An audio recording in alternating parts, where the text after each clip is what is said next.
Easter. More than a holiday, it's a heartbeat echoing across centuries, a divine intersection of history, hope, and the human heart. It's the story of life shattering the grip of death, of light bursting through the deepest darkness, and love winning once and for all. Let's rewind back to Jerusalem, 2,000 years ago. The world watched as Jesus Christ, the Son of God, was crucified, not for guilt, but for grace. He took on the weight of humanity's mistakes, was laid in a sealed tomb, and for 3 days, all seemed lost.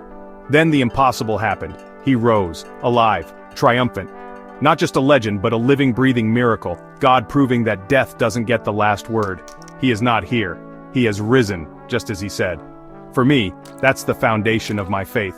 Every prophecy, every promise, every hope fulfilled in a single sunrise. Christ's resurrection isn't just ancient history, it's the anchor of eternity, the promise that fear is broken, and every closed door can open again. Now let's talk about the Easter Bunny. You won't find him in scripture, but you might find him in your backyard, or your kids' giggles.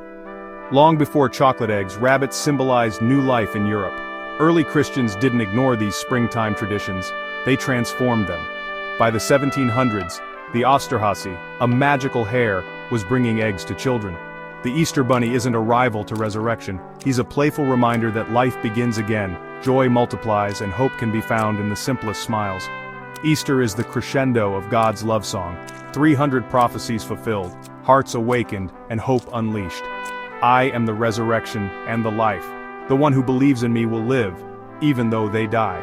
That's not just history, that's a living promise, one that reaches right into our lives today. So, what does Easter mean for you and me? First, death is not the end. No matter what you've lost or how final your failures feel, hope has the last say. Second, you can begin again. Spring writes this in every blossom. No matter your past, you have permission to bloom. Third, love costs something. Jesus gave everything, showing us that real love is sacrifice in action.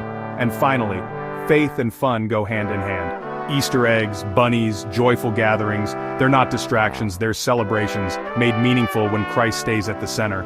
The Easter story didn't end at the tomb. It's alive in you, in me, in every heart ready to rise again. Because he lives, I can face tomorrow, and so can you. Your past is not your prison. Your pain is not your prophecy.